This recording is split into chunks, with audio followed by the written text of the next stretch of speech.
Welcome back to another episode of the Depression's Forgotten Project. We're jumping around the car a lot today with several weeks worth of work compressed into a fun-sized video for your viewing entertainment. If we take a look inside here, we got the master cylinder right under basically the driver, and I'm probably gonna put some hinges on this cover so I can get access to that a little bit more easily. Looks like he welded a tunnel for the Turbo 400 to fit right in there, so that's pretty impressive. Looks like the steering column's from an '89 Chevy pickup. Hopefully I can reuse this wiring and just plug it into one of those universal harnesses you can get. It also came with the key, which seems to do something, so hopefully I can use that. There are a couple things I want to address before I put these floor pans in for good. First thing is this transmission cross member is not quite sitting in there right, as you can see, so I'm going to go ahead and try to square her up and then bolt that down. So I've got the transmission sitting on some bricks. Just gotta gently encourage this cross member to come out. We got it out.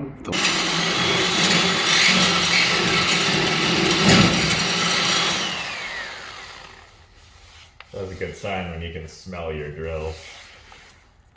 After beating around the cross member for the last hour and finally finding the sacred order of bolts to tighten, I got it bolted down here.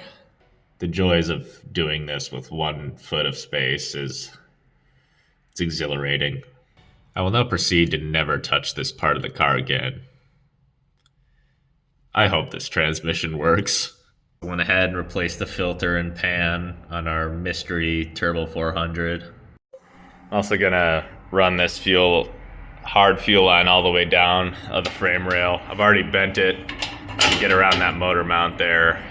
Got the fuel line ran all the way down the frame here. I'm actually pleasantly surprised with how easy it was to bend this hard line, and it doesn't seem to be going anywhere. Just ignore the hose clamp holding the end of the fuel line to the frame. That will be addressed later, of course. I threw a new fuel sending unit in the tank and roughly mounted it. It's kind of a bitch to get in there because you got to wrestle this filler neck like all the way up in there, so it comes very close to the shocks back here since these aren't supposed to be here, but I've got just enough space to hopefully put a hardline fitting on there. I've now plumbed the gas tank from the Great Depression up to my hardline on the frame here. I had just enough space between the shock here, so it shouldn't hit it. We got the drive shaft installed here. We're dangerously close to spinning wheels. So I don't really know where this GM 10 bolt came from, but I do know the axle shafts don't wiggle, so I'm just not gonna ask any questions. I'm getting close to the point where I'm probably gonna bolt these floors down and actually find a seat for this thing. I really want to do a bench seat up front and in the back, but it's so hard to find because these old cars from the 30s are so narrow, so it might have to be something weird like the back seat of a Jeep Wrangler or something like that. But yeah, I'm scrounging around Facebook Marketplace with little luck so far. At this point, the majority of tasks needing to be completed under the car were complete, so it was time for the floors to not look like something that came out of the Flintstones. I'm going about this using only the finest and self-tapping screw technology. Since the majority of the interior skeleton of the car is made from wood, I wasn't successfully going to do any welding, especially with how thin my floor pan is. This is a hot rod after all. It's not going to be perfect, and I'm also interested in getting it done before 2030. I also got this Saginaw power steering pump here. I got it new because I would like it to not be a doorstop after 3 months. The refurb pumps aren't that much cheaper and they usually break anyway, so I'm just buy it new. I'm interested to see if the steering box actually accepts power steering fluid or not. Someone had to do a lot of work to get this firewall looking as good as it does, without all my nasty ass handprints on it, of course. So I think I'm gonna try to mount everything inside and just keep this thing as clean as possible. There's actually a decent amount of space under the dash. I already mounted my coil there on this crossbar, and I'm still trying to figure out where I want to put the ignition box itself. Before diving into wiring, I need to address the brakes. All four corners have disc brakes from an early 2000s S10.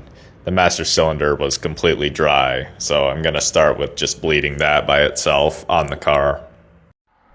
I'm going to go ahead and bleed the master while it's on the car here, just to make this easier, because I don't have a vise.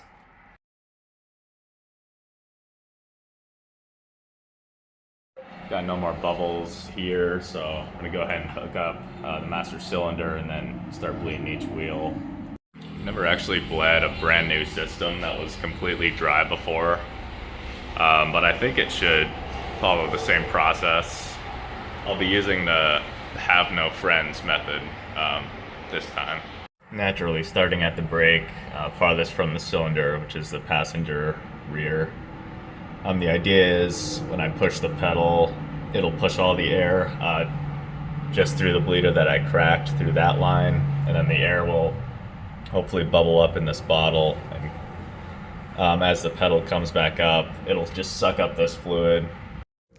I didn't film it, but I also added a proportioning valve between the front and rear brakes to ensure the distribution is 60 and 40% between the front and rear, respectively. Alright, looks like I got pretty good pressure here, and nothing seems to be blowing up. With a moderate amount of confidence in the brakes at best, I'll end this one. Thanks for watching, and I'll see you next time.